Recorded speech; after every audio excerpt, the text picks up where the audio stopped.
Alright, what is up, you guys? Vendico coming at you with another video today. Today we're going to be talking about Leopard Men. It's a cult in West Africa. Centuries old cult in Africa, West Africa. But, yeah, if you can hear the barking in the background, excuse that. My dog is, has something wrong with him. But I doubt you can really hear it because the microphone, I'm speaking directly into it. But anyway, I want to apologize for not uploading as much as I usually do.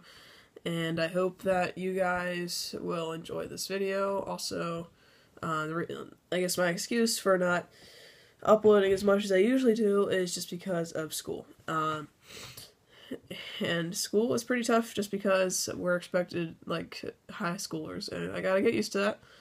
And, I'm gonna have... You know, I probably will try to stick to the every other day. See if I just, back in the summer, I had high motivation and then my high successfulness.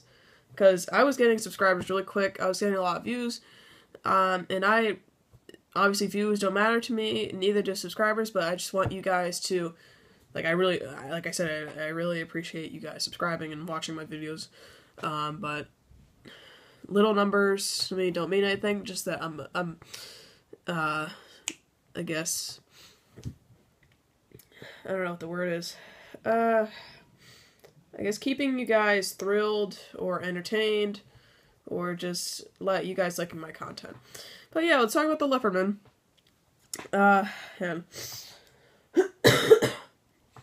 Okay,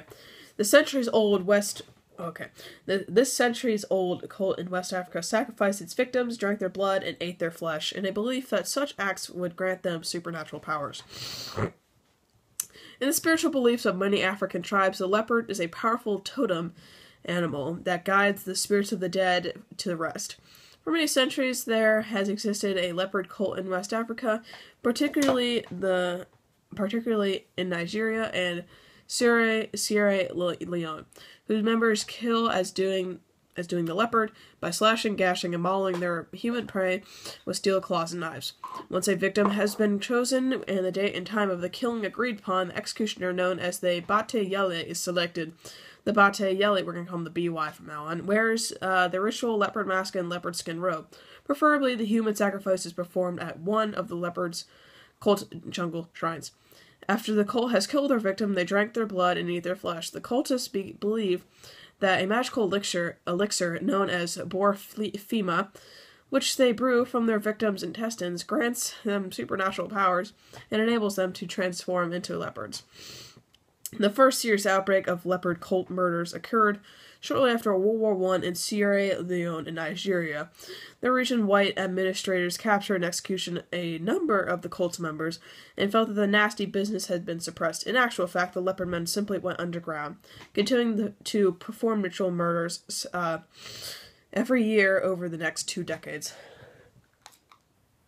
In 1946, there were 48 cases of murder and attempted murder committed by the leopard cult. Very much like the Mau Mau in Kenya, the Leopard Men had begun directing many of their attacks against whites, seemingly as a demonstration to the native population. That the cult had no fear of the police or of the white rulers. The trend continued during the first 7 months of 1947, when there were 43 known ritual killings performed by the cult. In the early 1947, Terry Wilson, who had been the district officer of a province in eastern Nigeria for only 6 months, discovered that the Leopard Men had begun operating in his jurisdiction, claiming mainly young women as their victims. When Wilson raided the house of the local chief named Nagago, his men found a leopard mask, a leopard skin robe, and a steel claw, and when acting on a tip from the informer, Wilson ordered the police officers to dig near the chief's house. They found the remains of 13 victims. The chief was put in prison to await trial, and Wilson set out to put an end to the Leopard Men reign of terror.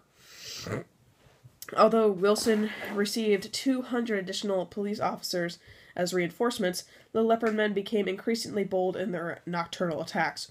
One night they defied the police by sacrificing a female victim inside the police compound and got away without being seen. The inhabitants of the region lost all confidence in the police and their ability to stop the powerful Leopard Men. Even some of Wilson's men began to believe that the cultists might truly have the ability to shapeshift into leopards and fade unseen into the shadows. By mid-August 1947, Wilson knew that his men were becoming unnerved, so he did attempt to set a trap for the Leopard Men on the path to a village where several slayings had taken place. Wilson sent one of his best men posing as the son of a native woman. The two walked side by side towards the village while Wilson and a dozen other officers concealed themselves in the bushes at the sides of the path. Suddenly, a tall man in leopard robes and charged the couple, swinging a club. The young police officer struggled with a leopard mask, but before Wilson and the other men could arrive to the scene, the cultist had smashed the officer's skull with the club and fled into the bushes. On a hunch, Wilson told his men to leave the officer's body in the bushes beside the path, dismissing the others. Wilson hid in the brush. Around midnight, just as Wilson was about to return to the compound, a nightmarish figure crawling on all fours emerged from the jungle, pounced on the young officer's corpse, and began clawing at his face like a leopard. But rather than claws raking the body, Wilson caught the glint of the two-pronged steel claw in moonlight. The killer had returned to complete the cult ritual of sacrifice. Wilson advanced on the Leopard Man, and the robed murderer snarled as if he was truly a big cat. When he came at him with the two-pronged claw, Wilson shot him in the chest. Wilson had provided the people with proof that the Leopard Men were not supernatural beings. The members of the cult did not have the magic that could make themselves impervious to bullets. There were, after all, men of flesh and blood, savage bestiality. Bestial, sorry, no. Bestial, that's different. Bestial, like beasts. Beastly. And vicious, but meant.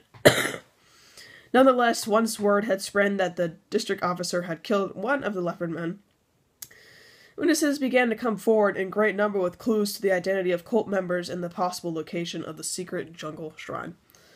During February of 1948, 73 initiated members of the cult were arrested and sent to prison. Eventually, 39 of them were sentenced to death and hanged in Abak prison. Their executions witnessed by a number of local tribal chiefs who could testify to their villages that the Leopard Men were not immortal.